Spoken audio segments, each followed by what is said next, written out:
콜레스테롤 수치가 정상인데 혈관이 막힌 사람들이 있습니다. 반대로 콜레스테롤 수치가 높은데도 80세까지 심장병 없이 사는 사람들도 있습니다. 도대체 뭐가 다른 걸까요?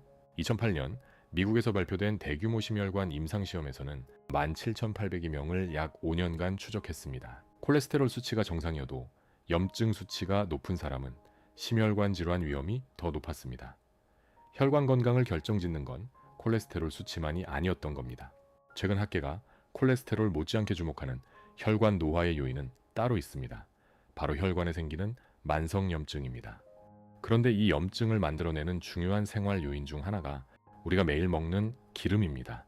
오늘 영상에서는 50년간 우리가 믿어왔던 콜레스테롤과 기름의 관계, 그리고 항노화 연구에서 밝혀진 진짜 좋은 기름의 조건을 알려드리겠습니다. 먼저 염증이 왜 중요한지 쉽게 설명드리겠습니다. 우리 혈관을 고속도로라고 생각해 보겠습니다. 콜레스테롤은 그 도로 위를 달리는 트럭입니다. 이 트럭은 세포막을 만드는 재료, 호르몬, 비타민 D 같은 중요한 물질을 온몸 곳곳에 실어 나릅니다. 트럭 자체는 문제가 아닙니다. 오히려 없으면 안 되는 존재죠. 문제는 도로 표면이 울퉁불퉁 파손됐을 때 생깁니다. 트럭이 파인 곳에 끼어버리고 거기에 또 다른 트럭이 쌓이면서 점차 도로가 막혀버립니다. 여기서 도로 표면의 파손이 바로 염증입니다. 염증이 없으면 콜레스테롤은 그냥 지나갑니다. 하지만 염증이 생기면 콜레스테롤이 혈관벽에 달라붙기 시작합니다. 그래서 항노화 연구에서는 콜레스테롤 수치와 함께 만성염증 수치도 중요하게 봅니다. 그렇다면 이 염증은 어디서 오는 걸까요? 혈관 염증을 일으키는 원인은 노화나 스트레스 등 다양하지만 우리가 매일 식탁에서 무심코 반복하고 있는 중요한 생활 요인 중 하나가 바로 기름의 종류와 섭취 방식입니다. 기름에는 크게 두 가지 지방산이 있습니다. 오메가6와 오메가3입니다. 이름은 비슷하지만 역할은 정반대입니다. 오메가6는 우리 몸에서 불을 지피는 역할을 합니다. 세균이 들어오거나 상처가 났을 때 염증 반응을 일으켜서 몸을 보호하는 거죠. 피부 장벽 유지와 세포막 형성에도 반드시 필요한 영양소입니다. 오메가3는 반대로 불을 끄는 역할을 합니다. 염증이 과하게 번지지 않도록 진정시키는 겁니다. 둘 다 우리 몸에 필요합니다. 문제는 비율입니다. 불 지피는 쪽이 너무 많고 끄는 쪽이 너무 적으면 몸 안에서 작은 불씨가 꺼지지 않고 계속 타오르게 됩니다. 이게 바로 만성염증입니다.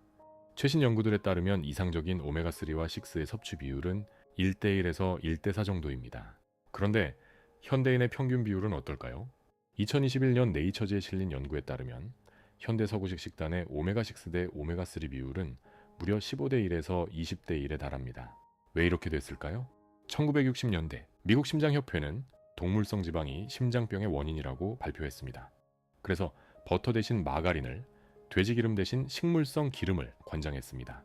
이후 콩기름, 옥수수기름, 해바라기유 같은 값이 저렴하고 대량 생산이 가능한 식물성 기름 소비가 폭발적으로 늘었습니다. 문제는 이런 식물 기름들이 오메가6 덩어리라는 점입니다. 우리가 외식할 때나 배달 음식을 먹을 때 주로 쓰이는 콩기름, 옥수수유, 카놀라유 등은 오메가6가 압도적으로 높습니다.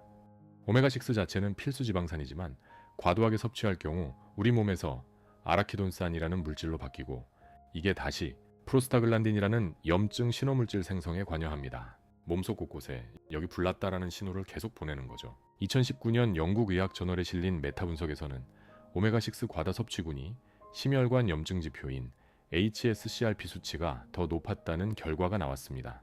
50년간 식물성이니까 건강하다고 믿었던 기름이 오히려 만성염증의 원인이 될 수 있었던 겁니다. 그렇다면 콜레스테롤은 정말 무죄일까요? 무죄는 아니지만 우리가 알던 것과는 조금 다릅니다. 콜레스테롤에는 LDL과 HDL이 있다는 건 많이들 아실 겁니다. LDL은 나쁜 콜레스테롤, HDL은 좋은 콜레스테롤입니다. 그런데 LDL도 모두 같은 것이 아니라 입자 크기와 밀도에 따라 종류가 다릅니다. LDL 중에서 크고 가벼운 입자는 혈관벽을 잘 통과하지 못합니다. 하지만 작고 밀도 높은 입자, 이걸 SDLDL이라고 하는데 이건 혈관벽 사이로 파고 들어가 염증 부위에 쌓입니다. 2022년 미국 심장학회지에 실린 연구에서는 총 LDL 수치가 같아도 SDLDL 비율이 높은 사람은 심혈관 질환 위험이 훨씬 더 높았습니다. 그래서 요즘에는 일반 건강검진에 LDL 수치만 보지 않습니다. SDLDL 비율이나 아포비 수치도 함께 확인합니다. 그리고 흥미로운 점은 이 SDLDL을 만들어내는 주요 원인 중 하나가 바로 과도한 탄수화물과 잘못된 기름이라는 것입니다. 기름이 다시 연결되는 겁니다. 그렇다면 어떤 기름이 좋은 걸까요? 항노화 연구에서 주목하는 기름은 크게 세 가지입니다. 첫째, 엑스트라 버진 올리브 오일입니다. 올리브 오일에는 올레오칸탈이라는 폴리페놀 성분이 있습니다. 2005년 네이처지에 실린 연구에서 올레오칸탈은 우리가 흔히 먹는 진통소염제인 이부프로펜과 유사한 항염증 작용을 한다는 게 밝혀졌습니다. 단, 아무 올리브 오일이나 되는 건 아닙니다. 반드시 엑스트라 버진 등급이어야 하고 가능하면 생으로 섭취해야 이 성분을 온전히 섭취할 수 있습니다. 2025년 식품과학 및 영양 분야에 권위 있는 국제저널에 발표된 연구에서도 폴리페놀이 많이 들어있는 고품질 엑스트라 버진 올리브유를 매일 먹은 사람들이 몸속 염증 수치와 LDL 콜레스테롤이 산화된 정도가 눈에 띄게 낮아진 것으로 나타났습니다. 이 연구는 올리브유도 그냥 먹는 것과 폴리페놀이 풍부한 고품질로 먹는 것은 효과가 분명히 다르다는 점을 명확하게 보여주었습니다. 둘째, 등푸른 생선의 오메가3입니다. 고등어, 삼치, 연어 같은 등푸른 생선에는 오메가3라는 좋은 지방이 풍부합니다. 그 중에서도 특히 EPA와 DHA라는 두 가지 성분이 중요한데 이 둘은 오메가6와 경쟁하면서 몸속 염증을 직접 줄여주고 혈관을 건강하게 유지하는 데 핵심 역할을 합니다. 2005년 JACC에 발표된 아티카 연구에 따르면 주 3회 이상 생선을 섭취한 그룹은 염증 수치가 더 낮았습니다. 셋째, 들기름입니다. 들기름에는 알파리놀렌산이 풍부한데 이게 체내에서 EPA로 전환됩니다.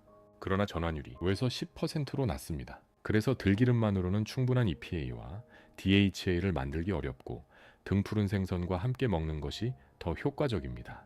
들기름은 빛과 공기에 노출되면 빠르게 산패될 수 있으니 가능하면 냉압착 들기름을 선택하고 개봉 후에는 냉장 보관하며 되도록 빨리 드시는 것이 좋습니다. 이제 실생활에서 어떻게 적용하면 좋을지 정리해드리겠습니다. 첫째, 음식을 조리할 때 콩기름이나 옥수수 기름의 사용을 조금씩 줄이고 대신 올리브유나 아보카도유를 활용해 보는 것을 추천합니다. 그리고 열을 가하지 않는 무침이나 샐러드에 엑스트라 버진 올리브 오일이나 들기름을 쓰시면 좋습니다. 둘째, 질 좋은 엑스트라 버진 올리브 오일을 매일 아침 공복에 한 숟가락 정도 섭취하는 것이 혈관 건강을 위한 좋은 선택지가 될 수 있습니다.